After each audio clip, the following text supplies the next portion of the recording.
Dear ladies and gentlemen, dear startups, judges, and all who are watching us live today, welcome to the AI Unicorn Battle. It's a truly outstanding battle because we cannot imagine our life today without artificial intelligence. And welcome to the stage our wonderful Anna Fedorova, CEO of the Unicorn.Events, with her introductory word. Hi, Anna. Hi, Mary. Welcome, everyone. And I'm so happy to welcome you at the Unicorn Event, the world's largest startup pitch contest. The best startups are pitching live today, and great investors within a reach. You are all here at Unicorn Events. Welcome, everyone. This season, we are doing industry-focused battles. Everything you like, extraordinary innovations in robotics, e-commerce, other industries. And today we are here for the AI Unicorn Battle. Official judges and expert board will be evaluating startup investment potential. And at the end, we will have a winner announced. We are live and broadcasting to the whole world. And please share the links within your community so everyone can see you online, and more startups will have an opportunity to find an investor. The links are in our chat. Our events are happening thanks to our sponsors. We greatly appreciate our platinum sponsor, Network VC, the management company of our global ecosystem and main center of our venture activities. And you can explore amazing opportunity with Network VC.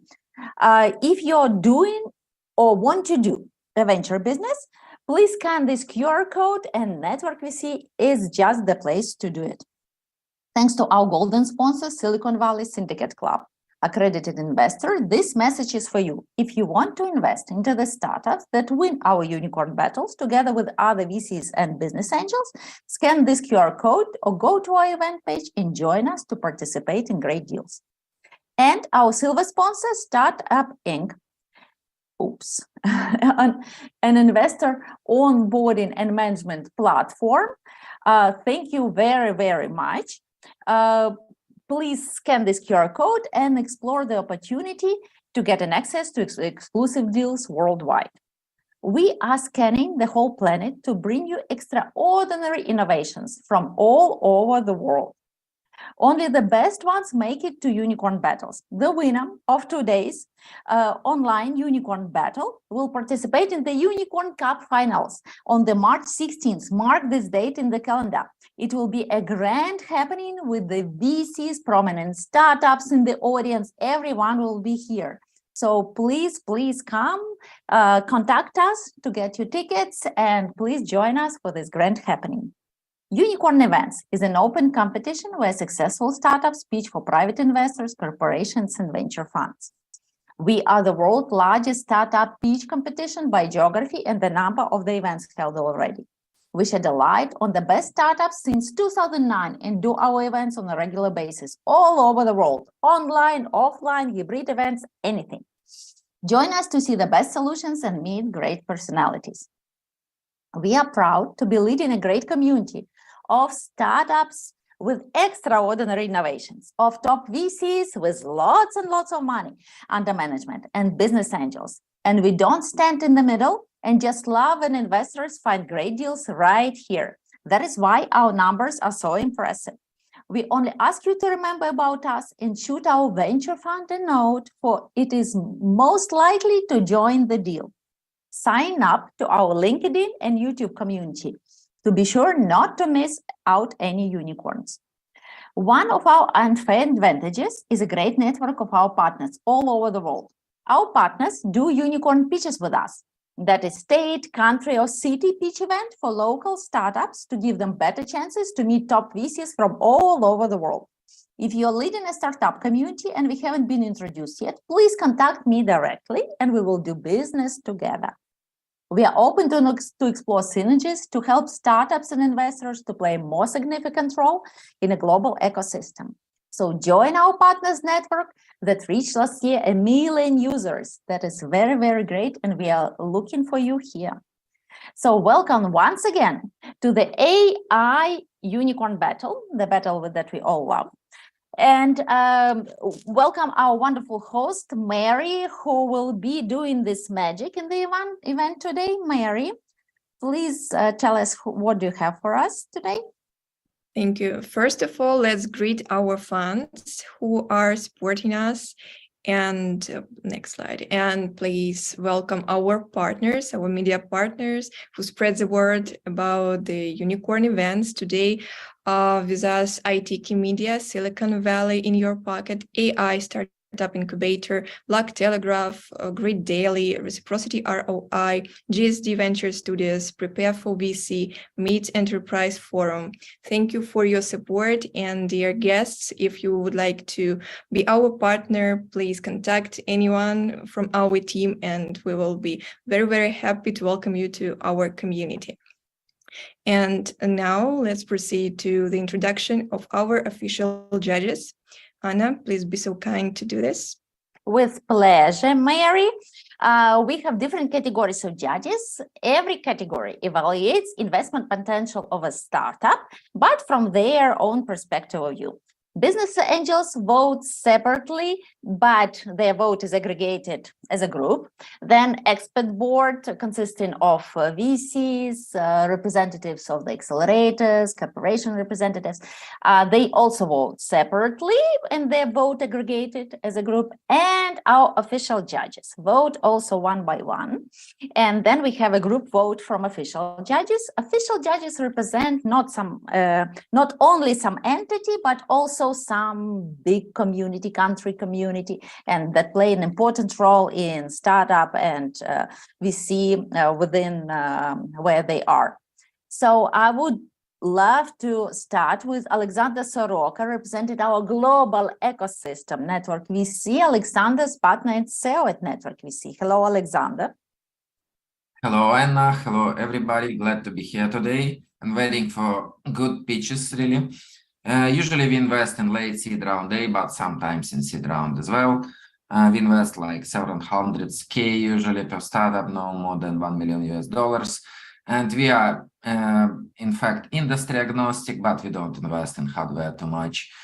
And probably 70% of our portfolio, we have approximately 40 startups in our portfolio. So 70% of them connected to AI in some way. So this today's event is very important for us as for the fund.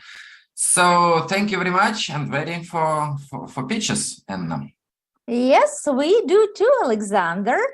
Yes, Savas. Yeah, I will introduce you. Okay, let's start with you then. Welcome, Savas, representing Turkey. Savas Unzal is a founder at Unzal Global Ventures. Hello. Thanks, Anna, giving me the opportunity, because I want to, first of all, put this poster behind me in the sense that we would like to, personally, I would like to thank you all international help we get from this earthquake, that we lost around 41,000 people and another maybe 100,000 people in the debris. But this is a startup team, network team is international, so my apologies bringing up this subject, first of all, but you are all international, part of international global community. So personally, I would like to thank you, around 7,000 people coming from your countries and helping this devastated event. Saying that one, as you mentioned, Anna, Unzal Global was started in Toronto, Canada area, but after COVID, we came back to Istanbul base. And I'm personally investing with my firm, ticket size from $100,000 to $1 million for the startups that they should have a prototype. And we are interested on AI and fintech mainly. And I'm also founder of Crowdfunding Society in Turkey and the laws and regulations of equity crowdfunding. So this is an exciting event for me also, because I'm particularly fond of AI. Hopefully, we will find some more most interesting startups here, and we will continue to support them to Unicorn Battle and Startup Network team. Thank you very much. Thank you, Savas. Welcome.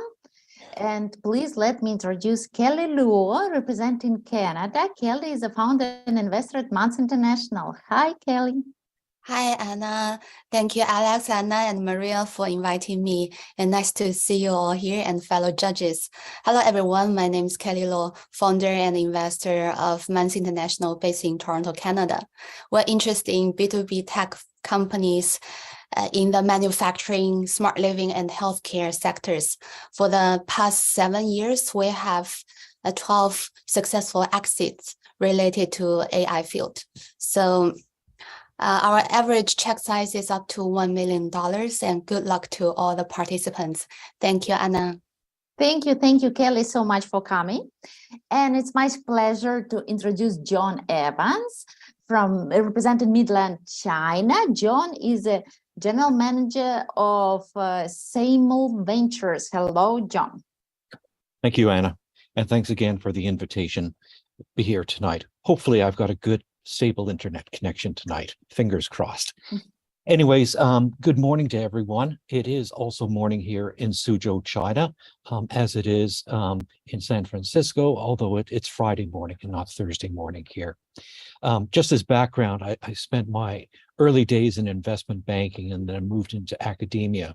But more relevant to this, since 2016, I've been working with early stage companies in ASEAN, and mainland China, although it's gravitating more to ASEAN as we speak. In addition to helping them on the corporate finance side, I help them with their commercialization strategies and mentoring in that regard. My industry focus is both healthcare and also B2B digital services, including fintech.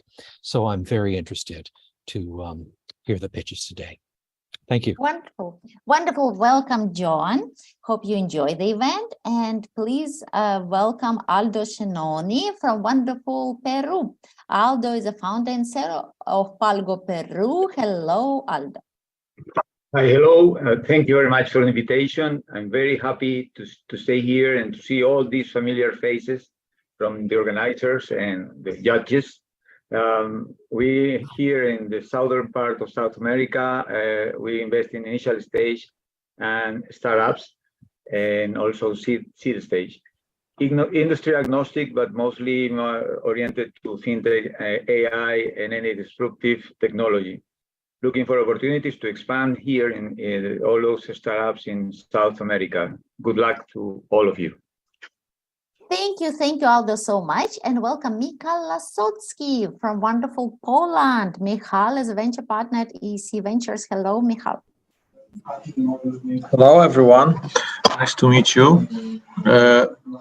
I'm representing EC Ventures. We are a venture capital fund from Poland, which we have two investment verticals. Number one is green technologies and energy transitions. So in other words, anything that makes the planet greener and helps the climate, reverse the climate change. And second, the dimension is Industry 4.0, which means anything that makes the traditional industries more competitive. And best of all, it is all if it supports each other. So in other words, we are not only trying to make a profit, but we are also trying to make an impact and actually to make this planet a better place, which is very important for us in our investment decisions. If I may briefly introduce myself, prior to joining the fund as a fund manager, at the beginning I was an investment banker. That was a long time ago when I worked in Warsaw and in London for American investment banks. And then I moved to become a serial entrepreneur, so which is important. I have experience running businesses, hiring people, firing people, going through good and bad times. That allows me to speak to founders on, let's say, equal footing. And so that's why I really enjoy close cooperation with our companies. So our check size is now about starting with $2 million, and we would be interested to see some proposals when it comes to innovative, clean technologies and energy ventures. Thank you, Michal, so much. Hope you find something interesting today at our event. And I'm ready to move on to introduce you to our other judges. Dear judges, please introduce yourself briefly for 1 minute, pointing out your check size, what industries you invest in, what startups you're looking for, what stages, what geographies, and please push a button, raise your hand, and I will give you a floor for this introduction. Anyone would love to start? Oh, come on, we have 50 people in the audience. No one wants to speak up? Okay, let's ladies first. Faravan, yes, please. Hi, everybody. Thank you for having me here. I'm Farah from Malaysia. Alpha One Ventures is one of my companies. And I'm also a strategic partner of, and we have a center of excellence in AI based in Malaysia and all over the world through our partner, MyFinB. And I'm mostly under Alpha One Ventures. I will be matching the deals together to the investors. So I hope to see a lot of interesting deals today going through. Thank you. Thank you, Farah, so much. Anyone else would like to speak up? Please do. We have a couple more minutes to go before pitches start. If not, we'll give a floor to, yes. Yes. Juan Ramon Zarco, please. Hi, I'm Juan Ramon Zarco with Silicon Valley Venture Growth Partners. We look at Series A, B, or C, nothing less than 1 million. We worked on software, hardware, semiconductors, sensors. We also do healthcare. When I talk about software, it includes AI, any B2B or B2C situation, as well as Web3. Now, I'm located in New York City. Wonderful, welcome. And Javier Hasbun? Hey, I'm from Digital Ventures from Chile. We invest in Latin America, mostly in pre-seed. We're focused on fintech, and we have a couple of investments in AI. So we're glad to be here and hope to see wonderful pitches. We do too, Javier. And anyone else? Yes, Jan Simons. Yeah. Hi, Anna. Hi. Yeah. My name's Gary Fowler. I'm a serial entrepreneur and investor. I've been involved in 17 startups. Love unicorn battles, startup network, etc. We have 127 companies in our portfolio today from 55 countries. My own background is artificial intelligence and quantum computing. Sorry, guys, my internet's down and I'm in my SUV, so I have my notebook on my dashboard. But anyhow, I'm really excited about this. We're deeply involved in ChatGPT, and we're funding companies in ChatGPT. So we're a family office. Thank you. Thank you, Gary, so much. Always pleasure to see you. Jan, you can speak up. Okay, thank you. Yeah, good evening. The International Trade and Investment Center based in Amsterdam, in Holland. And we are a worldwide matchmaking organization with a lot of networks, mainly in Asia and the US, and of course in Europe. And we are mainly focusing on clean tech, logistics, life sciences, and agricultural and food business, matching buyers and sellers, but certainly also investors and startups. Wonderful. Wish you luck in this event. And anyone else would like to introduce last call? If not, Mary, please rule the stage, and I guess it's showtime. Okay, it's a great expert board today, and I would like to remind to our judges and to newly added judges, I would like to say how to vote. Each of you has your voting links on your emails. Please click on this link. Be sure that you are logged in under your profile. You will see startups. You will see their logos and names. And beneath each logo, there are some numbers from 1 till 5 where 1 is the lowest mark, 5 is the highest mark. Please estimate age of our startups. You do not need to push any confirmation button, just estimate investment potential, and we will know who is the winner and who is liked most by you. And now we are moving to the most important part of our event, introduction and startup speeching. First of all, I would like to remind our presenters today that you will have 3 minutes for pitching and 3 minutes for question and answer session. Then we do not recommend you to pronounce out loud any fundraisings because we are broadcasting live. And in many countries, there are restrictions in this regard in their legislation. And I wish you all good luck and the best win today. And today we will start with Italian startup Aindo and Alessandro. Ciao. You will be the first. Yes. It is yours. Can you hear me? Yes, we can hear you. Good luck. Okay. Thank you. Tell me when you can see my screen. Yes. All right. Okay, good to be the first one. Thank you, everybody. Hello, my name is Alessandro. Together with Daniele, Borto, Sebastiano, and the rest of the Aindo team, our objective is the wide adoption of artificial intelligence technique. When we started into 2018, we were supporting companies and organizations developing artificial intelligence model. And although a wide variety of sectors, the bottleneck was always the same, which is not having the right data. In only 2021, 79 zettabytes of data were generated, meaning more than 1.5 million gigabytes per minute. Yet, despite the enormous amount of information contained, more than 70% of the generated data is unused. And this gap continues to widen, mainly due to data stored in different locations and different formats, unstructured data, restrictive privacy guidelines, lack of awareness, and standards that enable a secure exchange and data sharing. Based on our own experience, we have decided to develop the tool, leveraging those very technologies that, as Aindo, we aim to promote, which are generative artificial intelligence techniques. Today, everyone is talking about generative models because of the outstanding results by ChatGPT, for example, but these tools base their success on the availability of adequate data.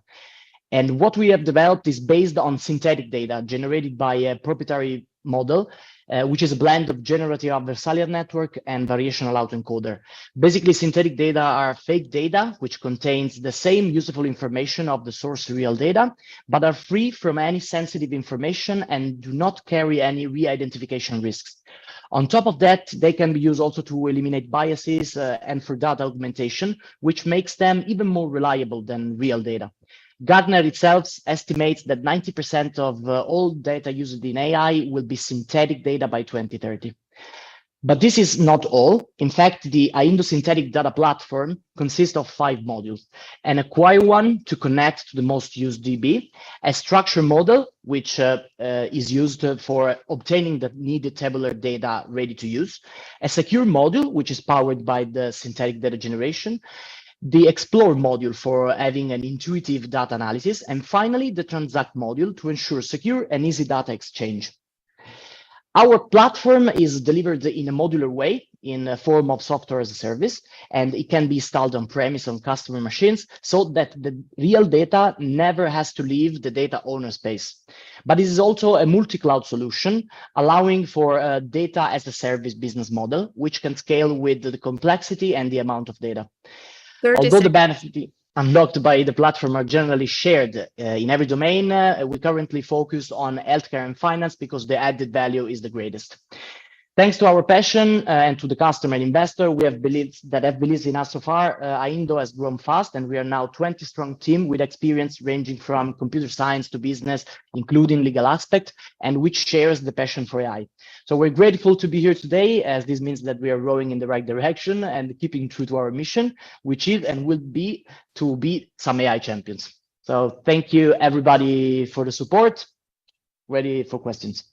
Thank you. And we already have questions from Jordan. Hi, Jordan. Good morning and well done on the presentation, but you left me hungry. I have no idea what your business model is about. It's just SaaS and so forth. Give me some numbers to chew on. What's the value per account, how much you charge, and things like this, please. Okay, of course, those were information that were maybe too detailed to 3-minute pitches, but it's a very good question. Basically, for now, we are envisaging to have a modular approach so our customer can subscribe to each module separately. The basic account only including the secure module and the structure module, and of course the acquisition module are based on 50K per year. And then they scales with, of course, the amount of data that has to be processed and also the complexity of data, because as you can imagine, we will have a different kind of format of data coming in, different kind of data as their source. Also, the data as a service, it's another business model that we are actually investigating, but it has to be supported from the adoption of cloud solution. As you can imagine, maybe in the United States it's better accepted, but still in Italy, the use of cloud system are still lacking a bit. So in short sentences, how many customers, what revenue do you have, or what's your current traction on the product? We can count for now 12 customers that are using the platform or that have used the platform with the software as a service, so the subscription solution. And your current revenue, sir? Our current revenue, considering only the core product, are around 300K. Thank you. Well done. I would start with that next time. Thank you. Thank you. And question from Gaurav. Great to see you, Gaurav. Hi, Maria. Sorry, I was a little late in joining in. Alessandro, am I correct in interpreting that this is more like data orchestration and data ops where you are focusing on? Yes, correct. Understood. Alessandro, I've worked quite a bit with Astronomer, Data Kitchen, and quite other competitors who are much ahead, right? The question that I have is, are you trying to be a data orchestration specialist, portfolio player, or just a data specialist? Where are you trying to focus? Very good question. Our long-term objective, of course, would be to enter the space of what is called today in Europe data intermediary. There are this kind of entities that are still only theoretically seen, but they are gaining a lot of traction. The idea is to have exactly some kind of entity in the middle between the owner of the data and who can manage and exactly orchestrate the data. So governance of data, but also exploitation is a bad word, but leveraging the full power of the data. Understood. So then what are you doing different than Astronomer, Data Kitchen, DataOps.live and others? They are also having the similar model and are quite advanced, right? How are you different than them?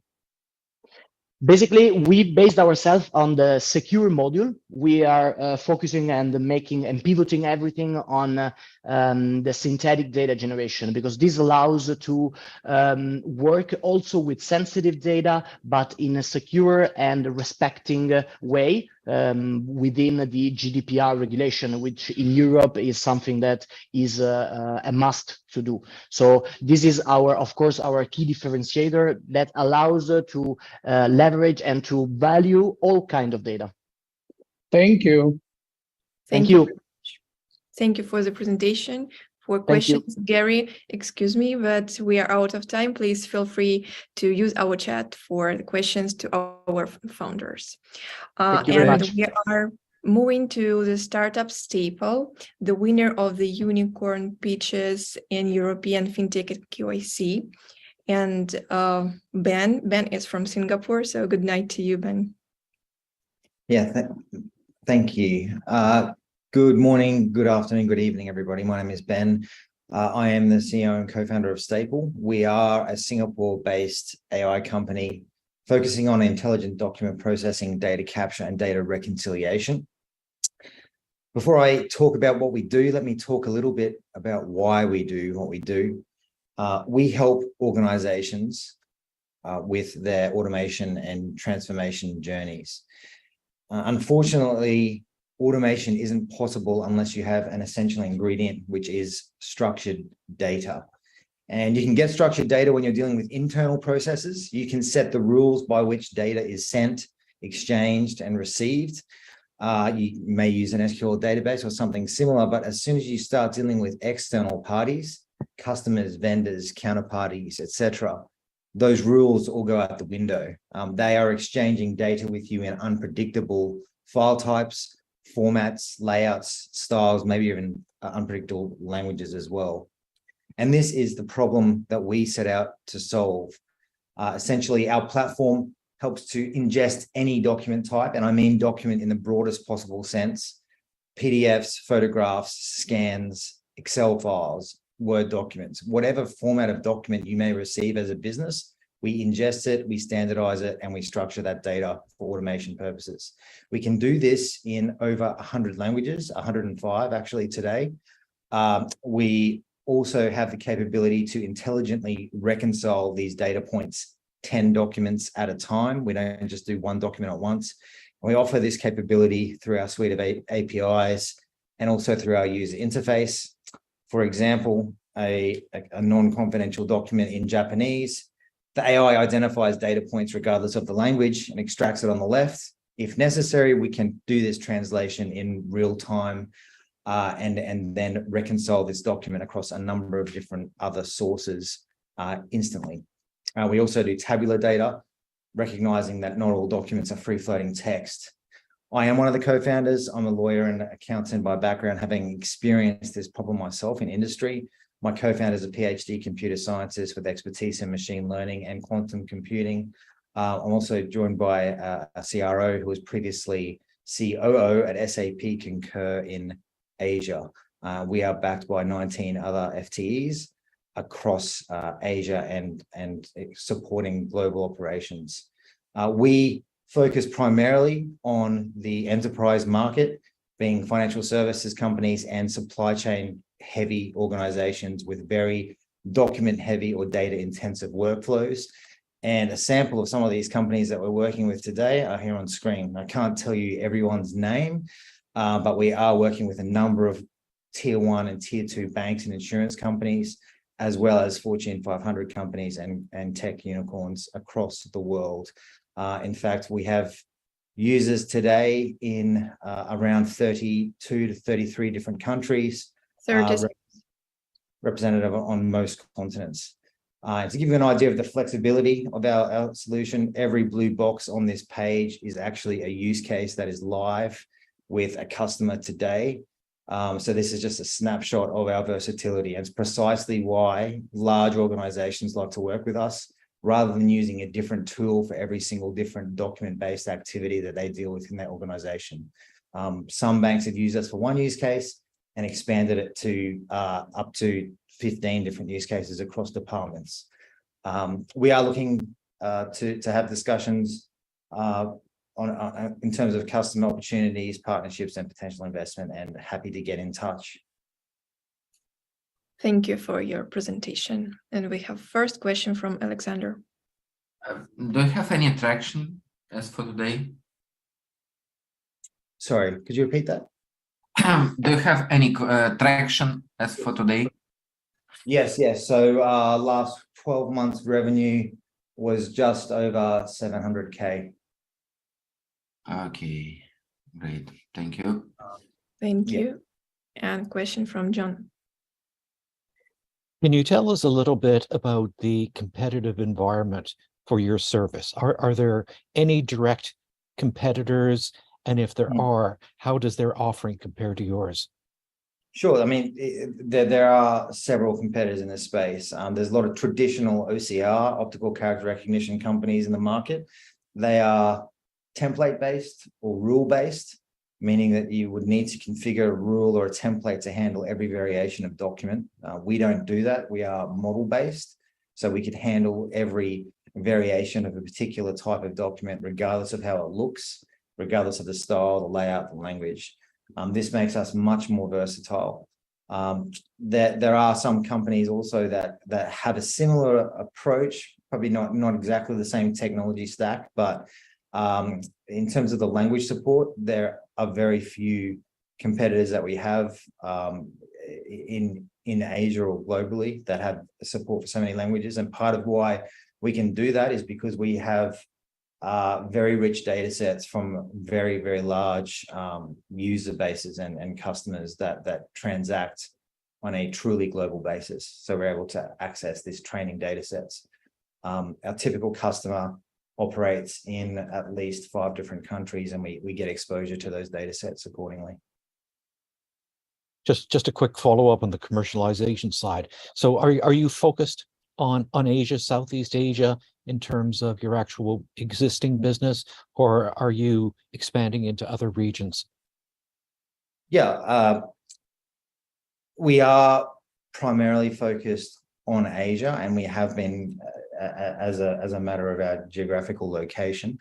But what tends to happen is once we secure a contract or a deal with a customer, they enjoy using us and realize that they can use us in other locations. So for that reason, we've had customers ask to use us in North America or in Europe, but the initial contact was made in Asia, and they've started to use us in other locations as well. So by virtue of that, that versatility, we have been able to expand into other markets as well. And also we partner with the likes of SAP, and they utilize our capabilities on some of their global deployments with their customer base. Thank you. Thank you. And brief question from Gaurav. Ben, I think there are quite a few competitors in automating data extraction, right? I know you compared them with the OCRs, but could you rather compare them with your competitors in automated data extraction, please? Yeah, sure. So we have some competitors in Europe and North America. Their primary focus is English or Latin script characters. So we don't often come across those competitors day to day in customer interactions. Also, we offer the reconciliation capability out of the box. So this pattern of reading a document, extracting data from a document, reconciling a document, and entering it into a system, that pattern of work repeats itself across many different activities in enterprise organizations. Accounting, procurement, logistics, KYC, and onboarding. That pattern of work continues to repeat. So we built that reconciliation step as part of that fundamental data processing pain point. So this is something that our competitors don't always offer. They just focus on that first part of extracting data. Understood. Yeah. Thank you. Thank you. That helps. Thank you. It's time. Ben, thank you again for the presentation. And now welcome startup number 3 for today, Startup Sparkler. And from the USA, the presenter is Zaina. Hi. You are mute. Sorry about that. All right. Yeah. Good. Hello, everyone. I'm Sina, co-founder and CEO of Sparkler, where we push the limits of the human brain. So one of the most annoying problems that I'm having is I'm reading all of these books, watching these YouTube videos, listening podcasts, but I don't know what to do with all the information that I have collected so far. In fact, the rapid growth of digital information has pretty much overwhelmed our cognitive abilities, and people are desperately trying to find ways to not to forget important information, such as they're texting themselves, their friends. I mean, our photo albums are filled with screenshots, and no need to mention like these tabs that we are collecting in our browsers. Let's face it, we are living pretty complex modern lives on brains that we haven't changed for 200,000 years. And this is where we came into the picture, because Sparkler is a digital extension of your brain. Whenever anything important happens, you can put it into Sparkler, and you'll always have it on hand when you need it.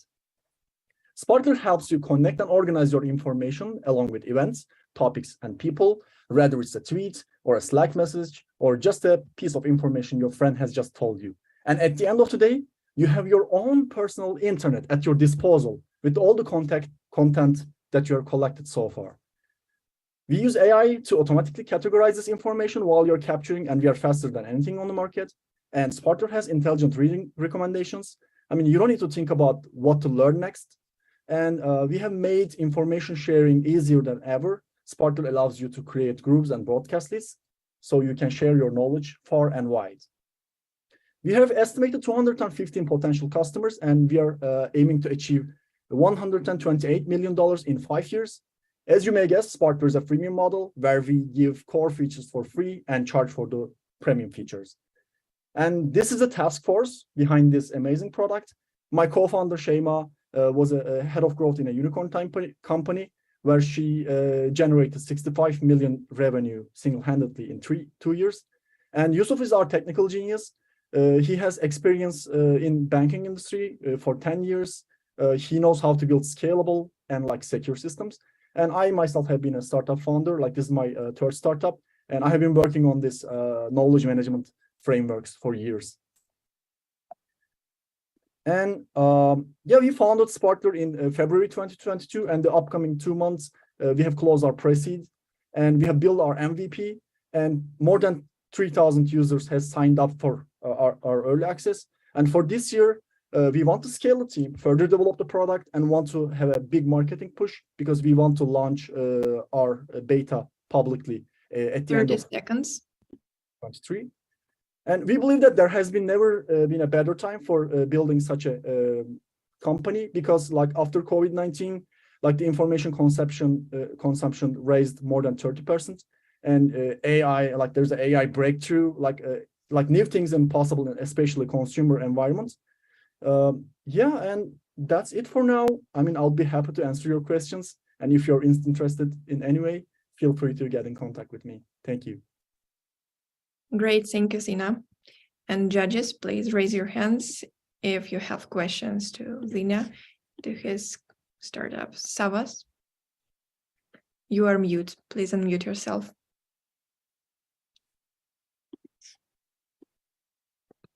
Savas? Hi, Zina. Hi, Savaş. First of all, congratulations. You said there is 2,200 people already sign up, and there's some actively using. I think they are testing your product. Yeah, yeah, we have more than 3,000 people who signed up for the product. Okay. I look at your profile in the Startup Network, and there's some number range you are looking for to be funded. Is it the exact figure, or is it like startup figures, or is it some certain time that you are looking that funds to be in the market? Second question, this is of course B2C, so you should need so much advertisement or marketing. That's your biggest challenge. And third one, what do you think your major competitors, the products that you are looking or following to beat? Great question. Like I try my best to like briefly answer them. So for the first one, I believe we are not allowed to like say like a number that we are raising in here, but I don't know which source that you have checked out. That might be outdated. If you got in touch with me, I'll be happy to like fill you with the details. And for the go-to-market strategy, I think you asked about our go-to-market strategy, like how we are gonna like achieve all of these users. I mean, the one thing to know that, I mean, our users don't like aggressive selling. They don't like to be like you. I mean, they want to be in charge of the transaction. I mean, if you check out like all the other companies in the similar industry, like the thing that they're doing is like they're hanging around in the places these community is like hanging on, and like the best thing is like getting recommended by influencers, which these people are like following. So we are not heavily dependent on paid marketing acquisition, but of course, I mean, for like scaling it, like growing it, we're gonna need that. And for the competition wise, I mean, to be honest, we are mostly opening a new vertical. Like briefly, like on the like top left corner, there's this comprehensive note-taking solutions which allow you to like create content and like archive them, but they're pretty clunky. Like today is 75% of like the information that we're trying to capture is less than 140 characters. This is why people are using messaging applications and screenshots. And on the far right bottom side, there are fragmented solutions which are pretty capable. For example, Pinterest for visual inspirations, Pocket for web articles. These are pretty capable, but the thing is, if you want to build a sixth system, like a knowledge management system with these tools, you need to use 4 or 5 of them. And like switching between platforms is not that easy. It has some cost. And these apps don't play well together. So we're kind of like placing ourselves in like the top bottom, where we give like this comprehensive, like all the information in one place in a very fast and agile way. And also I need to mention that for all these apps, we have third-party integrations. So we don't want to disrupt them. There are market for some reason. We are encouraging our users to use note-taking apps because we are not a note-taking. Okay. Sina, one more to closing remark. I'm going to leave my mobile phone number through chat to you. And in Turkey, if you are aware, we are starting equity crowdfunding platform and some licenses. And if you are interested, I would like to have a download this presentation and discuss with some people, platforms. Maybe we can put this project into equity crowdfunding. Are you interested? Maybe like on the long term. Right now, we are very focused on like a segment. But why not? Like, I mean, I would love to hear your ideas. Maybe there is something that we are missing. And like, yeah, thank you for like sharing your contact. Okay, thank you. Thank you, Sina. Thank you, Savash, for your questions. It was a very complex Q&A session, and we are out of time. So please, all the rest of the questions in our chat or directly. And thank you again. We are moving to startup Quantic Brain Technologies from Spain. Yes, and Roy will represent it. Hi, you're mute, I guess. We cannot hear you yet. Yeah, sorry. Yeah. I'm Roy from Quantic Brains, and we think the artificial intelligence tools will change how movies and video games are produced in the future. So the problem, sorry. The problem we are here to solve is quite easy. Content creation is so expensive, not only in money, but also in time. And what we propose is to use different techniques of artificial intelligence to save both money and time in every different aspect. We do this by neural networks of 3D characters that automatically speak, make voices, move, and recognize the environment. Our business is oriented to a full solution that it's going to be biased that we launch in 2 months that give you all that different parts. But in the meantime, we have several collaboration with known directors awarded here in Spain. We have also sell assets for video game creation in the Unity Asset Store, and we are going to launch our own text generation platform. The market is huge. I don't need to explain this too much, and the growth is constant in the previous years. We already reached some money, but we want to make a big round by the end of this year. The competitors are divided because they focus in one part, like only language, only voice, only music, only movement. We made all the parts together and make everything work.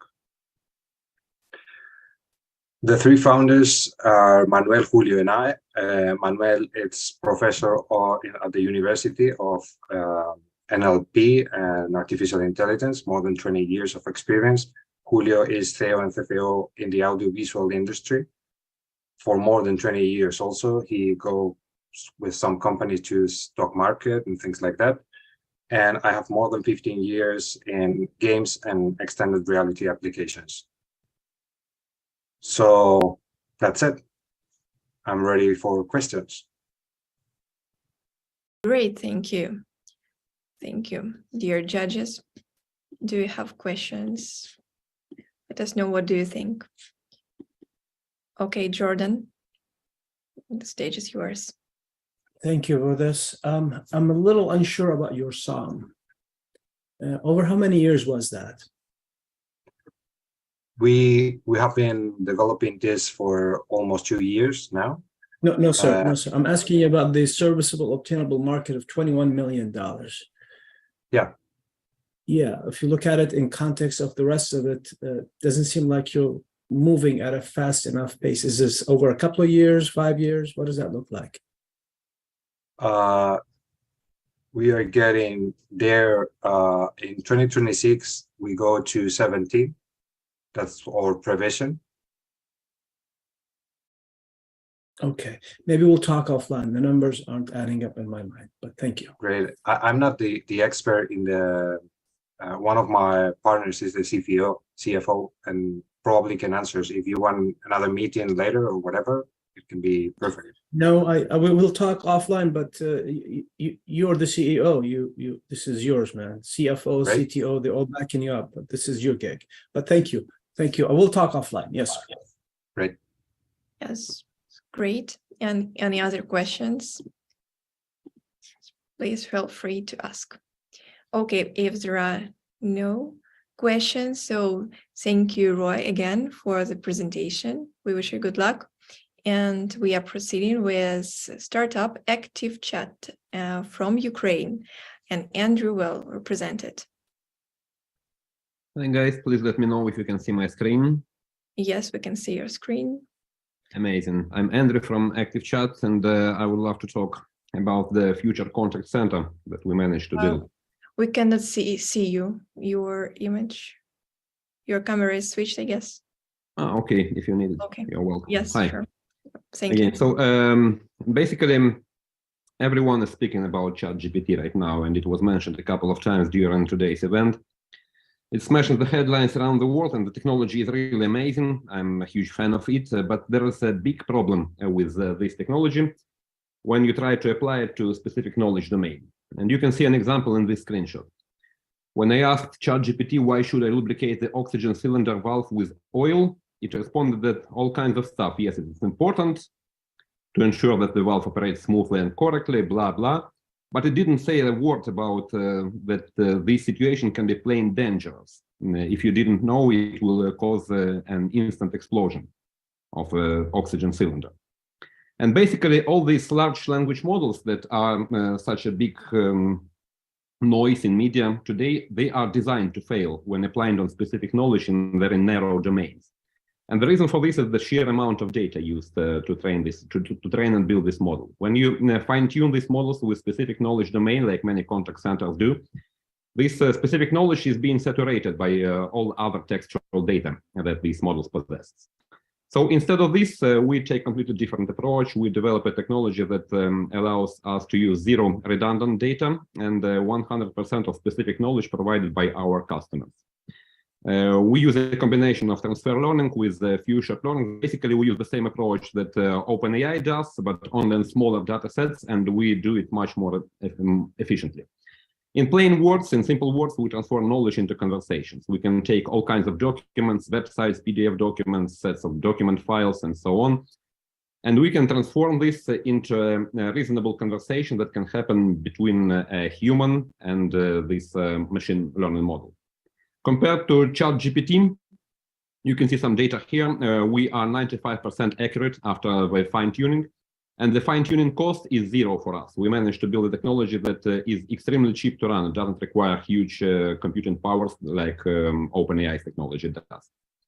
So we apply this to self-service automation, to contact center automation, and to employee onboarding. We have customers both using our tool, both externally to handle their customer queries and internally to service their employees. And it's cheap and dirt, 5 cents per interaction compared to usual couple of dollars per interaction. We already have some traction with the telecom, insurance, healthcare, and law companies. I won't stop talk too much about the team, but we are experienced. We're in this business for a number of years already. And we're backed by 500 startups, Overkill Ventures, and Concord Design from Poland. Yeah, we're raising a small seed round currently, and I'm open to your questions. Thank you. Thank you, Andrew. And we already have a question from Kelly. Hi, it's a great presentation. So can you elaborate a little bit on your competitive advantage? Why like your accuracy is like higher than the ChatGPT? The technology behind, maybe we were lucky, maybe it's something that our CTO has, but we managed to build something that doesn't require these huge computing powers, but at the same time is performing better than ChatGPT. If you contact me after the call, I can send you links to a couple of models that we built on our customers' data, together with the data. I have permission from my customers to use this for marketing. And the response quality is excellent. It picks up the numbers, it picks up the prices, it does something that OpenAI was never able to do. I am experimenting with OpenAI's API for almost a year and a half. We're one of the early time partners. But I never managed to do this with OpenAI, what we're able to do with our own technology now. Okay, great. Thank you. Thank you. And now this question from Michael. Can I say something? This is Gary. Yes, Gary. Yes, so love what you're doing. We should connect. I have one group that's out of Austria that wants to put quite a bit of money into OpenAI, to Sam Altman. Very amazing. Interesting. In fact, they want to put 125 million. It's at one of the large family offices. Yeah, we're much smaller now. Yeah, we're much smaller now. We have quite small traction right now. This is our recent development. It's just like a couple of months in production, but it's already having huge success. In recent months, I did a number of demos with 80% conversion rate from demo to a customer. Yeah, we should talk. David Yang is my partner from Abby. We started Eva and sold it. So cool. I've been doing these models for 7 years, so I know a little bit about it. Happy to connect. Yeah, Gary, thank you. I love what you're doing. We'll reach out to you. Stay tuned. Thank you. Yeah, thank you. Thank you, Gary. And Michal, please. Hi, I'd like to understand two things. Are you using the same transformer models as OpenGPT? Are you modifying them? No, we're using the same technology. We are using transformer technology, but it's not the same as OpenAI. And secondly, how easy is it to train the model, and how quickly can you retrain at what cost to include new information? The retraining cost is zero. Basically, it's covered by operating costs of running the system. The initial training takes, depending on the size of the data set, from 10 to 15 minutes, maybe to 24 hours. For example, we trained the model on Wikipedia. It was 6.5 million of different articles, and it took 48 hours to train. Yesterday, I did a demo for a customer. He sent me a simple document, a PDF file with product specifications, and it took 1 minute to train the model. So it's very simple for the customer.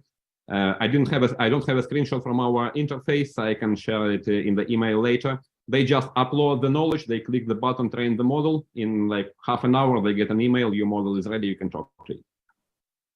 Okay, last question. This is generative AI because it's transformers. How do you control it's not returning rubbish? Yeah, exactly. We are 100% safe from these hallucinatory answers as ChatGPT tends to do. I'd like to learn how, but you can follow with me on LinkedIn later, okay? Cool, absolutely. Thank you. Thanks. And final question from Dmitry. Hey, Andrew. It's very nice to meet you, Dmitry. I'm just wondering if you guys plan to extend your product to cybersecurity industry, and if so, just let me know. We would like to try, and probably will be your customers. It would be great to connect, Dmitry. Thank you. I'll be reaching out. But right now we are laser focused on specific applications. We are focusing on teams that are looking to try something like ChatGPT, that are overwhelmed with this hype, yet another hype like chatbot revival and so on. And we focus on specific verticals. So we have quite a great case studies there. So, but anyway, I'm open to exploring more. So I'll be reaching out. Thank you. Yeah, that's why I'm asking, because I also tried ChatGPT for some of very specific cybersecurity questions, and I realized that basically you guys solve very, very nice problem. That's exactly what we do. Yeah, send me your data. I'll build them. I wasn't happy with the answers. ChatGPT provides very generic answer. It's not enough, for example, for our industry. Yeah. All right. Sounds good. Thank you. Thank you too. Great. Thank you. Thank you, Andrew, for your product and presentation. Wish you good luck. Thank you for having me. Take care. Bye. Take care too. And we are welcoming startup Binex from Turkey again. Turkey today with us. Yes, and Sarp well represented. Hi, Sarp. Thank you, Maria. Hello, everybody. I'm the co-founder and co-CEO of Baynex. So let me just share my screen.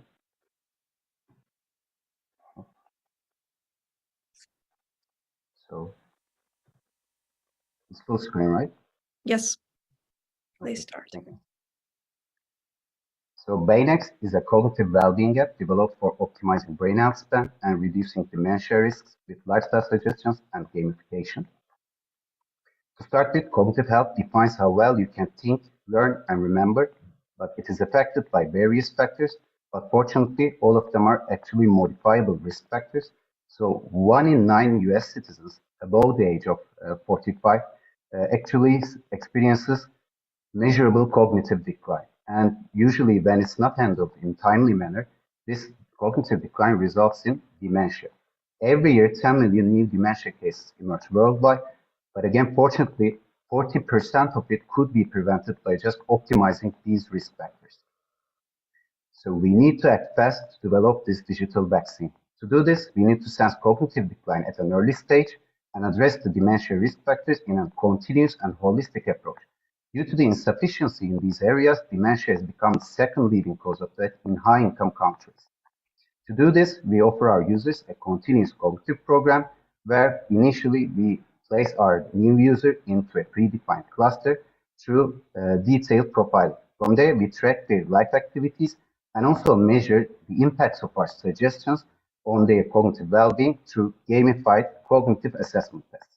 And finally, the closed loop feedback loop is formed with our artificial intelligence, where it continuously optimizes and personalizes our recommendations with respect to that particular user. So I would like to emphasize the inevitability of this outcome. As much as our everyday, from every user, we collect up to 100 different data types. So in just 1 year, with let's say just 10,000 customers, it would result almost in 250 million data points. So it's not hard to foresee that our machine learning algorithm will create a highly sensitive library for digital therapeutics on dementia prevention. Of course, the market is huge, but our initial strategy is to target 12 countries from North America and Europe, which actually forms almost more than half of the total market. And in 3 years, our initial target is to acquire 70,000 paid Baynex users from this market. 30 seconds. The field is actually a blue ocean with 3 startups entering into the space. Both of them actually finalized their investment tool. So we have all the necessary components for establishing a founder's market fit. We have expert scientists, ambitious executives, and also highly capable development team with numerous achievements. When we look at our daily retention numbers, it gives a strong signal of product market fit. And when we look at our monthly retention numbers, our core target cohort actually highly appreciates our user value proposition. So thank you for listening to me and giving us the opportunity to present here. Thank you for your presentation. And we have a question from John. Yes, thank you for that. I'm always interested in healthcare solutions to illness. So I would just like to understand, because I don't have subject matter expertise in the area, I'd like to understand how exactly the product works. What is it? Is this, I saw at the bottom of your cognitive process slide that, you know, there are gamified solutions. Is this an app? Is this a wearable? How do you monitor this? How does the person interact with it? Could you just tell me a little bit about how it physically works and what it is in terms of hardware and software? Surely, thank you for giving me the chance to elaborate. Actually, we track our users' cognitive well-being. We are a mobile app. We track our users' cognitive well-being with evidence-based gamified assessment tests. So the recommendation part is formed with scientific papers in the field, also our expert scientists, and also the experts from the field. So this is the combination how we form the recommendations. And from there, while we offer initially a generic lifestyle recipe, we continuously measure the impacts of these suggestions for their cognitive well-being. So let's say brain health with our gamified assessment tests. So our artificial intelligence continuously improves, optimizes, and personalizes our suggestions with respect to that person. So it's like a closed feedback loop. Hope this answers your question, John. Yeah, just to be sure, because there's a picture of a watch in the bottom right. So is that the principal piece of hardware that's the interface between the person and your analysis? Actually, it's another data point that we use to minimize the bias. You know, it's a statistical fact that actually men used to say their height 1.2 centimeters longer, and it's kind of with sexist, but women kind of tells their weight 1.5 kilograms less. So we need to eliminate the bias of the evaluation of the users himself or herself, you know. So that's why we are integrating wearable data such as Apple Health and Google Fitbit into our system to minimize the self-biased evaluation. Okay, thank you. Thank you. Okay, thank you, Sarp. Question Thank you, from Maria. Yes, just I want to follow up from John's question, Sarp. I think you have to make it clear to everybody. I think all of us has that question. This kind of data, how do you collect this one? Like, what are the hardware? Again, you were mentioning about Apple Watch or what? I mean, do you have any specific hardware, or where do we get this history of people's data, and then how daily or what periodically you check up? Can you just a little bit be more open on this one? Thank you. Initially, at the onboarding, we ask a detailed questionnaire to our users so that we can understand their health history and also how they live their life, so their active life activities. From there, as I mentioned, we put them into a cluster that predefined, and from there, we continuously see if how our suggestions impact their cognitive well-being. So there are daily questions, there are onboarding questions at the initial, there are daily questions, and to minimize the impact of self-evaluation, we are also integrating wearable data into our machine learning system. So there are onboarding questions, daily questions, there are also 3-month questions, which are mainly health related, and also the wearable data. Okay. Sarp, do you mind, like, since we are talking about artificial intelligence, asking some people, like my mom is 90 years old and she start demands, and if I ask her a question, I'm not going to get the proper answers. And human always make error. That's the reason artificial intelligence is important for us. So, and you are still in the process of integrating this hardware, wearable hardware, to the system. Am I right to understand that way? Yes, okay. You are right. It will be integrated with our new version. So, all right.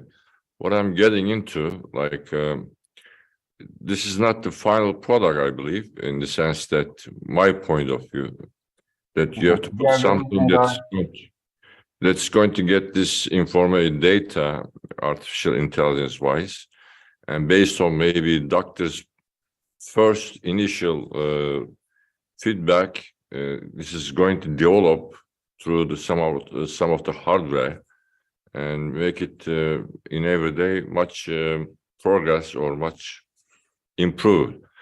Is that wrong to understand that way, or what do you think?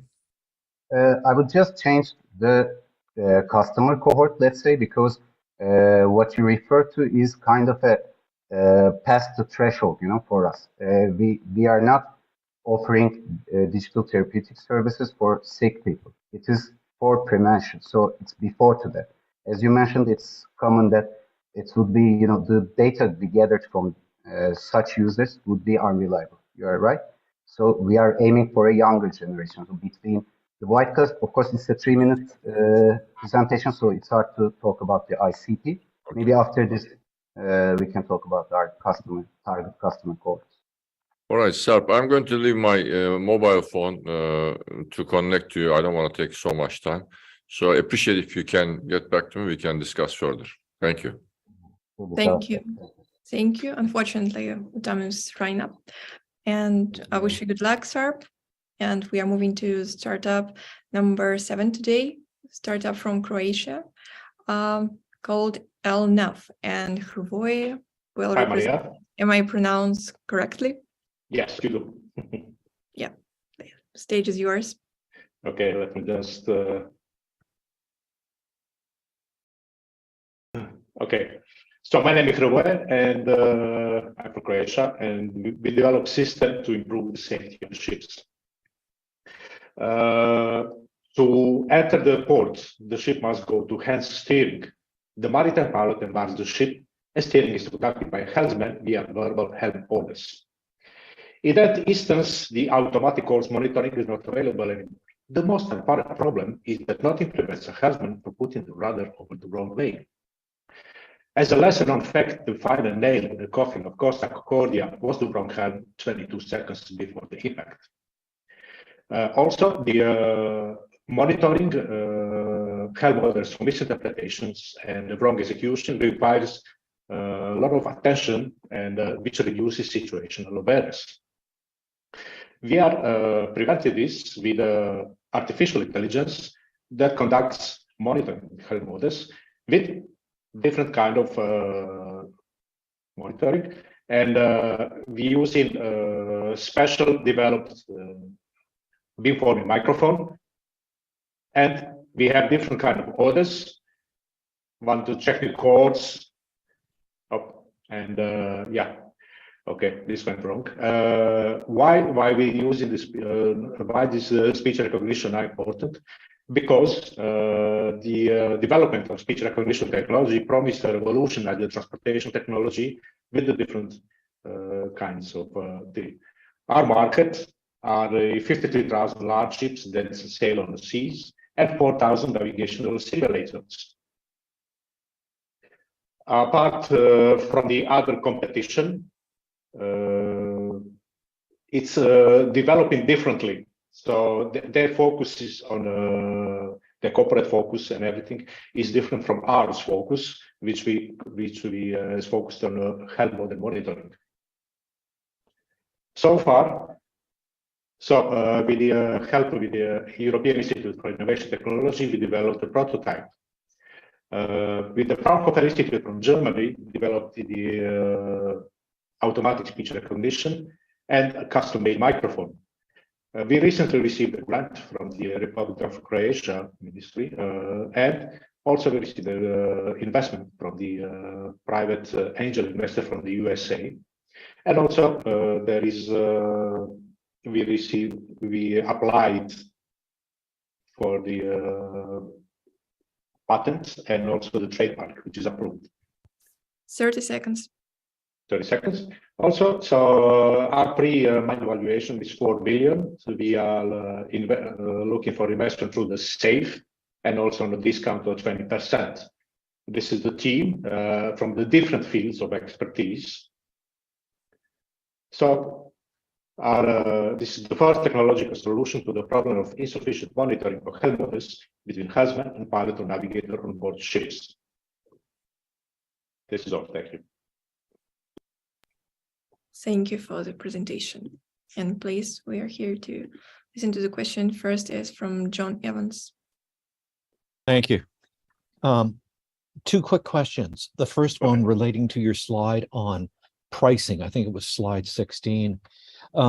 You talk about subscription revenue. So 2-part question. Are there upfront costs of either hardware and installation? And for the subscription revenue, do you have sort of a minimum contract length that that you're looking to achieve?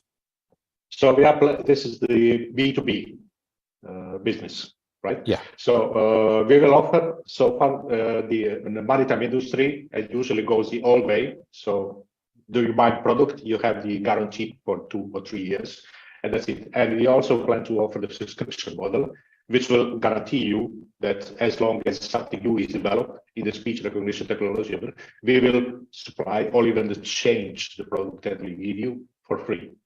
So there is no expiration of that contract as subscription goes.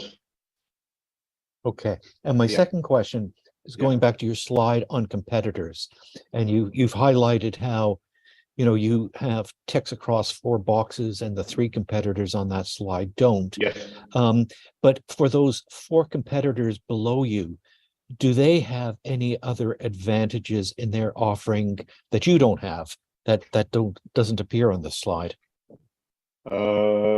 Actually, the implementation of the advanced technologies is quite new to the maritime technology. So they are focusing on the different technologies here. Let's say the first competitor is focused on when they enter in the port, the ships, to recognize what the speech is going on between the BTS system, like a traffic system, and the ship. And the ORCA system is following different things. So they are all focused on the different things. That's why we are only one focused exclusively to this segment of the speech recognition between the helmsman and the pilot or navigator on board. I hope this answers your question. Thank you. Yes. And brief question from Mark. Oh, no. Aldo, please. Yes, is that approved by the Maritime Organization, by the OMI, and also or SOLAS or any standard organization for the navigation of ships? Because all of them have to be approved in that way. Yes, of course. We are already in contact. It's a very good question. We are already in contact with the people from the IMO. As long as we progress, we will of course implement this technology, but it has to be implemented together with the International Maritime Organization, because in this industry nothing else works. So we have to work with them to develop this. But we have already established the contacts how to implement this further. Thank you. Thank you. Thank you. And thank you, Jorge. Time is out and wish you good luck. Yeah, into startup. I check up from Turkey and Rim. Hi, Rim.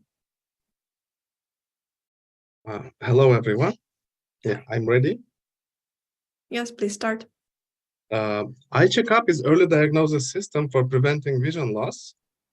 We need eyes to see the world, and you are lucky if you can see this image clearly, because many people see this image like this, or even like this. How would you feel if you saw the world like this? And some people even see the world like this. Can you imagine an entirely black world? However, 80% of all such cases could have been prevented with early diagnosis, but they still aren't, because routine eye exam is not popular, inconvenient, or maybe even just expensive. That's why we have developed iCheckup that can be used for screening at primary care, at pharmacies, at opticians, and any health centers.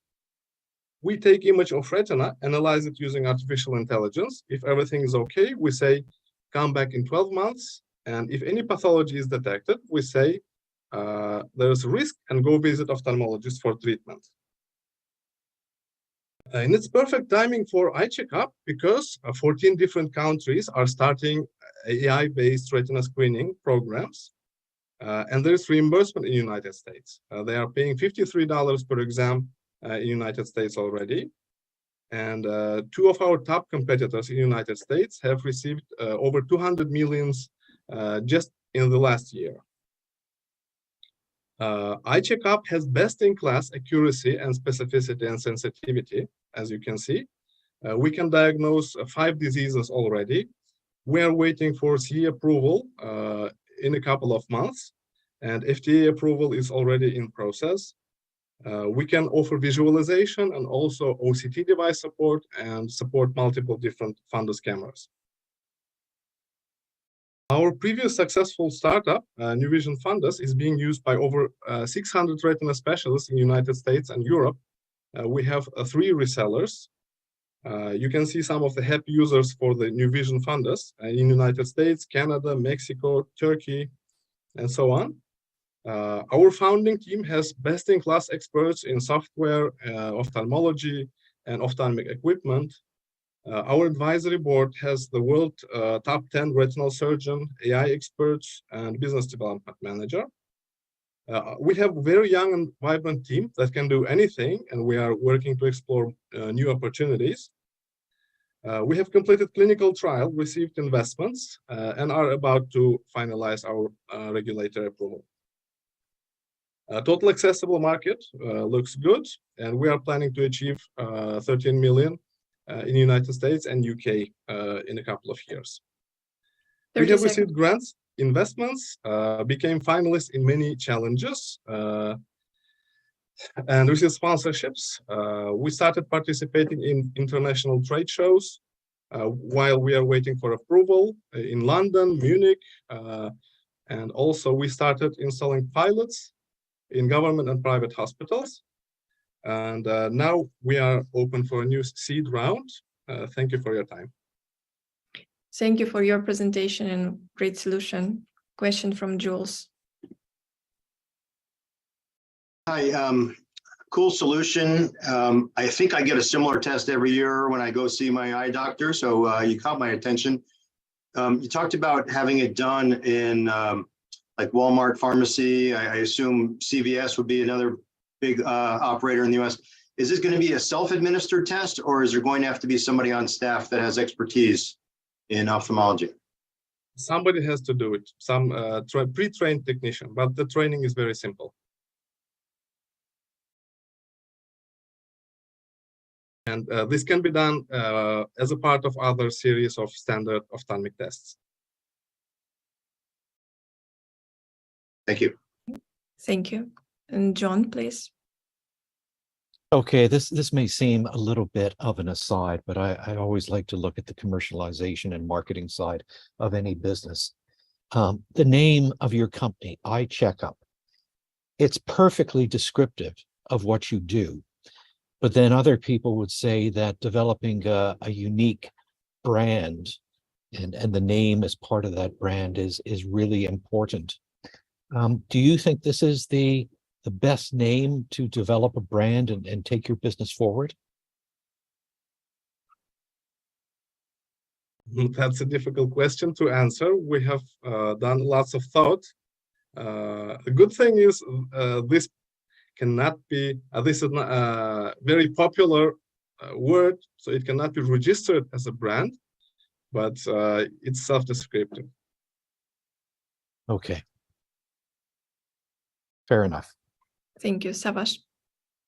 Hi, that's a good product, it seems. Congratulations again. And I look at the background. You have some cooperation with Bayer, İTÜ Çekirdek, and some of the major government funds that you use. And from this presentation, I saw you are also in commercial demonstrations. So how many, did you sell any products yet, or what's the production stage? We are waiting for regulatory approval, but in the meantime, we are running pilots and publishing success stories. We have recently met with the Ministry of Health, and they required us to hold a pilot session at a government hospital, at a large government hospital. So based on that, when we will receive our approval, we will start writing checks. Okay. Another question, I look at, you have some figures that we cannot spell it out here in the first round. This is the second round you are for funding. Did you contact any angel investors or risk management funds in Istanbul, private ones, or you are only looking for some funds from government? What's your we have received both government grants, received support from Bayer G4A, and received investment from venture capital, TechMind. Right. Now looking for VC capital as well. Okay. You let me know if you need any more contact in Istanbul VC area. Thank you very much. Great product. Congratulations. Thanks. Great. Thank you, Rim. Thank you once more. And now the stage is for startup from Spain, Upground, and the presenter is Edward. Good luck to you. You are mute. We cannot hear you still. Okay, yeah, now? Now it's perfect. Great. Hi, everybody. I'm Eduardo Teixeira, CEO of Upgrown. 5 minutes is the time a company needs so that with our technology, they can find the most tailored IT talent for each of their vacancies. Nowadays, if you are open to a new job, you have to take a first interview for every process. And companies need around 4 weeks for going through the pre-selection phases, what means finding some people who pass that first interviews. Upgrown is the first AI-based system that connects companies and entrepreneurs with the most tailored tech professionals based on the same information as humans do, knowing professionals on the first interviews, but in less than 5 minutes. This is possible because all tech professionals that sign up to our platform take a single virtual interview with Opi, our chatbot. It's a 30-minute conversation that for them is the same as getting interviewed by all the more than 600 companies in Upgrown. On the other hand, when a company is looking for tech talent, they just have to upload their vacancies to get the most tailored talent as if they had met and pre-interviewed all the professionals in Upgrown, more than 10,000, to get the most tailored ones. From here, they just have to access to their anonymous interviews, read them, and contact to their favorite ones to end up connecting with them. Upgrown is free for tech professionals, and companies pay for uploading vacancies. And also, we offer a 5 job offers free trial, so companies can see that our technology is like an internal recruiting team, but working 24/7. All the technology we use is developed for us in-house, and it's scalable to any other sector. A part of the technology, the main technology I explained, we developed Opi the Coach. It's a feature that provides personalized advice, 100% automated for both companies and professionals. We are now in Spain and South America. We connected around 400 professionals, and everything is thanks to Marcel, whose R&D experience has been able to land our vision. Jordi, whose analytical capacity allows us to move forward more confident, and myself, a machine designer, project manager that now prefers software. In 2021, we raised more than 500,000, and now, since we changed our business model, we are opening a bridge round to go stronger to the future Series A. This SaaS inside of a marketplace allows us to offer different SaaS solutions, like integrating with HR software, tech communities. In a way, we don't just get revenue for providing value to them, but also exponential organic growth. To sum up, to look for a job should no longer be a job, and Upgrown provides the technology to stop it. So if you want to be part of the LinkedIn dream, you are hiring tech talent, or you are open to a new tech job, Upgrown is your ally. Thanks, Eduardo. Great, thank you, Eduardo. And please, your questions, judges. John, please. Yes, interesting. Thank you. When someone is being interviewed, whether electronically or by a person for a job, to me, there's always 2 objectives. The first objective is to find the most appropriate person for that job, and I can see how your platform can do that. But there's also a second objective, and that is to make sure there's a personal compatibility between the person being hired and the manager that he or she might be working with. And so all of the jobs I used to go through in investment banking, you were always meeting the person you might be hypothetically reporting to. So again, I can see how your platform effectively addresses the first point. How do you address the second point about the compatibility between the applicant and the person they will be working for? Yeah, that's a great question, because one of the things I always like to say is that nowadays people are applying to jobs and they are filtered by only the resume. The resume says nothing about the person. So the first thing is that we are going already further than the standard processes are going. What we do is the way that we have a lot of information, we are able to connect with hobbies, with ambitions, with what they don't like, with a lot of more information that used to be known. And from the perspective of the company, they get the most tailored talent with this first point that you say. But when they read exactly how the professional answered the interview, for them is the moment to detect if there's a fit in terms of the person or not. So before a professional getting a proposal to connect with the company already knows if there's going to be a fit or not. Thank you. Thank you. Question from Savas. Hi, Edward. This is kind of interesting for me because a couple of years I was the managing director for a recruitment company, and we developed some video and also some bots to make sure that we don't use our human capital. Number one, is there any prototype that we can use and try your product? Of course, it's live. It's live. You can already start hiring people. Okay. We have more than 10,000 professionals and more than 600 companies using the platform. Also, we are dealing with the biggest HR softwares in Spain for integrating our technology, and the biggest recruiting agencies in the world already called us to know about our technology. Very good. Congratulations. The second question, is it only Spanish, English, or any other third language? Spanish, English. For the moment, it's in Spanish and English, and we have an easy way to open new languages. But for the moment, for the addressable market, we are only with those languages. All right. That would be nice if you could hook up your AI product with another translator AI and can change quickly the other language. But anyway, your version 3, I guess. Thank you very much. Thank you very much to you all. And we are moving to the final startup for today, HNI Live startup from the USA, and Cooper will be on the stage.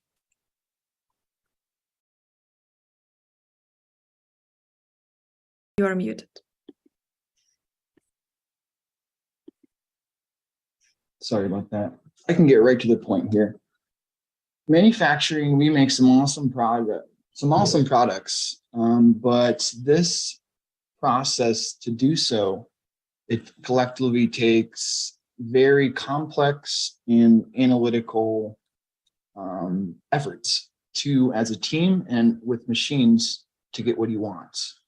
Now imagine a solution which can combine all of these actions and activities and efforts so people and manufacturers can spend more time on better things and make more money, scale up.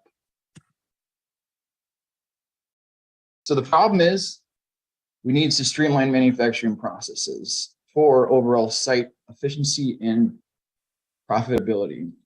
There's inefficient processes that are over 20% up and down for manufacturers. Globally, 91% of all manufacturers have actually started investing into digital transformation. Also, the global smart manufacturing market is expected to grow over $500 billion by 2027, which shows HNA Live's cloud solution is in fact relevant and coming in great. So what we do, we transform manufacturing through the power of artificial intelligence, a cloud-based solution providing insights and full data due diligence for everything going on in a plant. We combine 3D and AI, providing insights for ROIs, as well as where in fact and what to do within their plants before they typically even figure it out. We went through pilots, we went through MVPs, we went through prototypes, and all of our results greatly increased productivity through real-time manufacturing processes. Essentially, with our solution, manufacturers can monitor all of their products, identify their bottlenecks, and predictive analysis to drive their improvement. So one big application here is real-time product flow analysis. Going through our pilots, we've found that we can lower manufacturing rate. They have the ability to do so after we install our technology solution, saving over $250,000 just with a service for HNA Live. Another good application value is material tracking and management. So what we've found and what we've done is lower annual material variance by over $1 million while contracting with HNA Live manufacturing cloud solutions. The last one would be safety. So safety, when we install a digital data collection device within a manufacturing plant, this not only does all of what I mentioned, but also increases safety inspections. Typically, the pilot which we've worked with actually, they only inspect once, but with us, it's at least every day, however they'd like. And the long story of this, what we do is build trusted relationships to technologically innovate and advance our manufacturing industry. Our vision, continuously innovate, as I mentioned, and then also sustain our manufacturing market of industry so that we have allowance to, in fact, choose how we can grow and scale all throughout the United States and globally. Thank you. Any questions? I'd love to answer. Thank you, Cooper. Any questions from judges? John? Yeah, I've had some very small experiences with building Industry 4.0 plants here in China from scratch. And at the end, when the plants open up, they're fully automated, although they're being monitored by humans just so they can respond to any unanticipated breakdown or things like this. So I'm just trying to compare your offering to those experiences. I'm assuming, and this is my question, that you're going into established plants that are not fully automated to see how you can transform both the machinery and processes, if there's still human workers in those plants, to get to a more efficient and perhaps more automated solution. Is that a reasonable compare and contrast? Okay. Yep. Thank you. Great. And question from Kelly. Hi, a nice presentation. So my question is, like the process of all the manufacturers may be different. How do you balance the standard solution and customization need? So once we install our data collection equipment, this would be LiDAR technology. We have a strong basis of what needs to be connected to our software. How that usually ends up is we can provide absolutely anything which they traditionally request, as well as we have a hunch of everything that we can provide in the future, and then we continue to work with them. It's the matter of 45 days it takes, depending on the size of the plant. We can do it quicker, but for a large manufacturing plant, after 45 days, we can then continuously innovate and work with them. Okay, great. All the best. Thank you. Thank you. And the final question for today from Jules. Feeling some pressure, Maria. Can you get into the offering a little bit more? It sounds like there's a hardware software mix. Are your clients buying hardware, or is it part of a SaaS offering? Can you get into that a little bit more, the business model?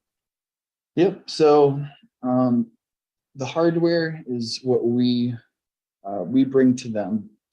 It's typically about $100,000 for our annual service contracts to begin servicing our technology with them. Now, depending on the size, like I mentioned, this could be a little bit more, but that's typically what it is. So we provide them with the equipment to install. We go in and install all the equipment, link up everything to our cloud-based solution. And then after that, we continue to innovate, like I mentioned. And does it integrate with all the major ERP systems? Absolutely. So every single manufacturing plant has a different starting point, which, as we mentioned, based on the robotics in Industry 3.0. Once we can configure that, we also can add all of the API for these robotics to our cloud solution as well. So it's somewhat customizable based on that need of it. but we plan to, for our first year of projections, at least onboard 6. We have some LOIs, but we're in the middle of this investment round, trying to close and then proceed forth with scaling.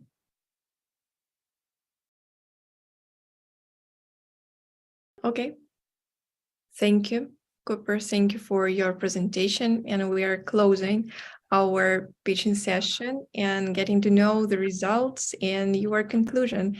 And Anna, how did you like the AI Unicorn Battle today? I always like AI, and AI Unicorn Battle even more than AI by itself.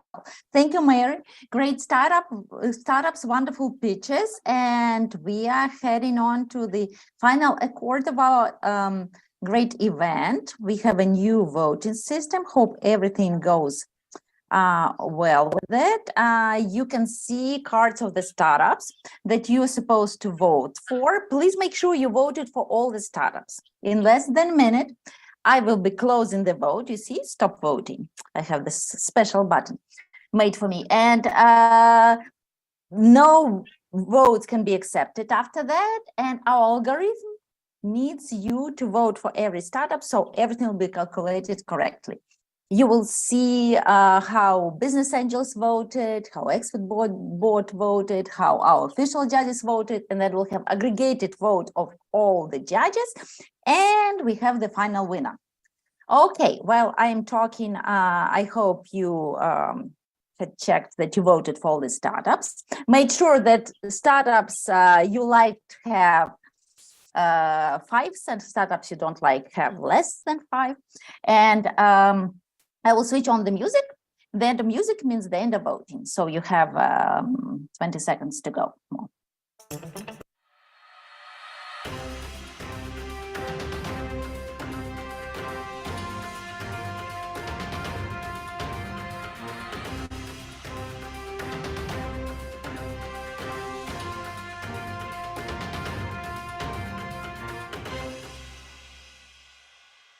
Okay, so we are real time watching the magic of stop voting. And we are waiting for our system to close the votes and aggregate it. Okay, so we are ready to see the votes. Business angels. How did business angels vote? Business angels. Yes, they put active chat AI up front. Very interesting. Okay, expert board. No changes in the upfront row, some changes in the middle row, and official judges voted like this. Very interesting. Okay, overall score I am not revealing yet. I'm talking to our wonderful official judges. Kelly, please tell us, who are your favorites today? Yeah, first of all, I want to thank you, Maria and Alex, for organizing another great event with such high quality startups. So my picks based on my own resources and investment interests. So today I picked Staples, and because previously I used in the sector, so I understand how difficult and time consuming it is to extract and clean data from different sources. And Staples, they can offer reconciliation capability out of box, which is very important in the sector. And they have solid business model and they already have global customers. So another pick is Active Chat. So that can one of our global strategic partner is Asia's largest cloud-based communication solution provider. They offer automated call center solutions for finance and telecom sector. So Andrew, please contact me. I may have one client for you. And thank you, Anna. Thank you, Kelly, so much. Very interesting feedback. And Aldo, please tell us, what do you think from sunny Peru about these startups? Actually, it's very tough to pick one of those great startups, but I pick iCheckup because of the technology is something very key for for I think the market is huge, and for sure everybody will go and check the eye if it is easy and accurate. Another LNAV, but I see it is LNAV is also another great development for the maritime safety, and that's key to use artificial intelligence to solve those real problems, no? And those were my two picks. But you know, as I tell you, it's not that they are better or worse. They are very good solutions in all of them. Thank you, Aldo, so much. Yes, all startups that pitching today made a long way. We selected them from many applicants. So they're the best ones, remember that. And Gaurav, you did make it to the introduction section. We are really appreciate you participating. I know in India it's really late, but who did you like today? And first of all, sorry I didn't make it to the introduction. I was actually on another call that just wouldn't end. So sorry about that. No. But again, you made my evening. You, Maria, Alex, and all the team members made the evening wonderful. All startups were outstanding. The one that I liked, Indo, for sure, I liked it. Excellent idea. Also in data ops, there is tremendous opportunities. You know, there can be many unicorns, right? And we have been little active in that space. So my two best picks were Active Chat. Obviously, it was a no-brainer, and Indo SRL. Those two, I loved it. Okay, thank you so much. John, did you find any interesting solutions? And who did you like the most? Who did you put 5 to, if any? It was very competitive. It was difficult to really differentiate them. I'll just make comments on 3 that I thought were different and interesting. As I've said before, and as one of the judges said in the introductions, also look for social impact, and I do as well. And therefore, I have an open eye, no pun intended, to healthcare. And so the eye checkup caught my eye because those sort of things about getting better health is something that's very dear to my heart. I won't say I gave it the highest one, but that's something I focus on. The second of 3 that I focus on are ones that come across with the most established and thought through commercialization program. And I thought Staple came across in that category. And then the third one, and last I'll mention, was I was really interested in LNAV, because maritime shipping is just absolutely huge in this world. And yet, this is the first time I've seen a company addressing the maritime shipping. And I always catches my eye when someone's doing something different. And so those 3 might not have been the very top 3 choices of mine, but they are the ones that caught my eye. Thank you. Thank you, John, so much. And Michal, what do you think? Who caught your eye? I like John's expression. As usually, all of those companies who presented are quite exciting. My personal favorite ones are the ones who combine technology with some kind of interesting domain knowledge. Because in AI, it's quite common that many people have access to similar algorithms, but actually how to extract the commercial value. So I would say that I was most interested to see the eye checkup presentation because there's a huge potential, and demographics is helping them enormously. For the similar reason, I was quite interested to hear about Baynex, and I also gave a quite high mark for Active Chat AI. Although it is, I need to dig deeper on that, yes, to make sure that it's really so great as has been shown, yes.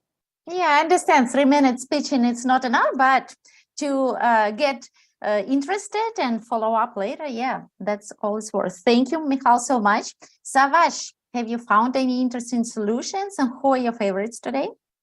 Yes, and as usual, all of them were very competitive. very nice. You did a good job to filter them out. And I was happy to see 2 Turkish ventures already. But my first one was Active Chat, because maybe I'm working on ChatGTP right now personally, and in some project. Although it's very difficult from here to compare the value of the product and competitiveness, etc. But what made me choosing Active Chat, number one, is the founder himself. He was very impressive, very eager. I think he's going to be successful. So we have to look at the founder's attitude first. That's the reason I chose him. iCheckup and Binex, iCheckup was very good, actually. The team is very good, and I followed them. I think they will be successful in big time in their medical area.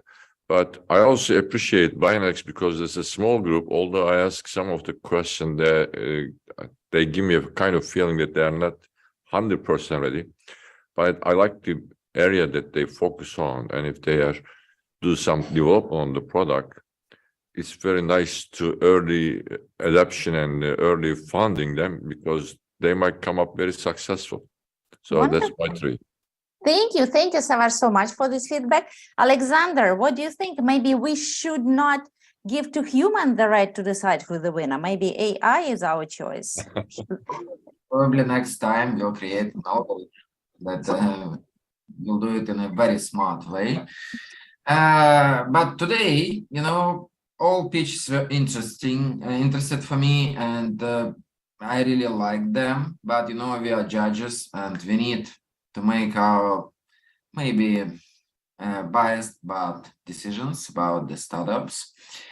And yes, I like today Staple and HNA, but my best marks I put to Active Chat and Aindo. So I agree with official judges voting. And as I understand, there is no much surprise in our finalists. Okay. Anyway, let's do it formally. Yes, and there should be nice music. Yes, it's our algorithm. You witness, I'm testing it the first time. Da-da-dum. And we have the winner.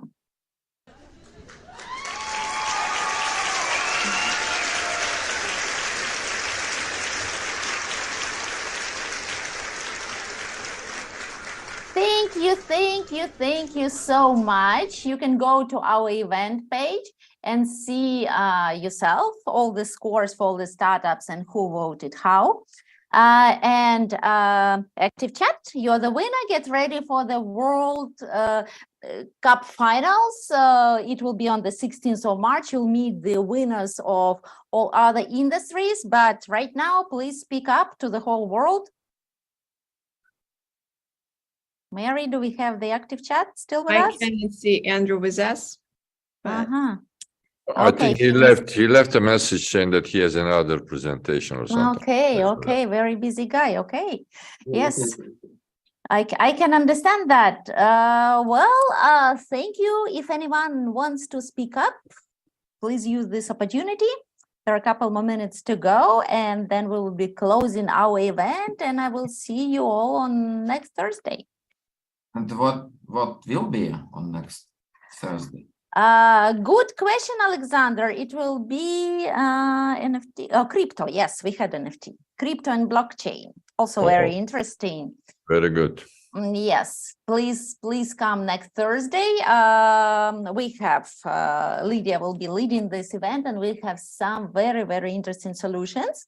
And then we have one more event to go, that is fintech, and then will be World Finals. So we have only 2 more events to go. And thank you all for coming. Great event, wonderful startups, wonderful judges, and I see you all online. Thank you, Anna. Thank you, startup team. Thank you, everybody. Thank you, Anna. Thank you. See you. Bye-bye. Bye-bye. See you. Thank you. Bye-bye. Bye-bye. Thank you.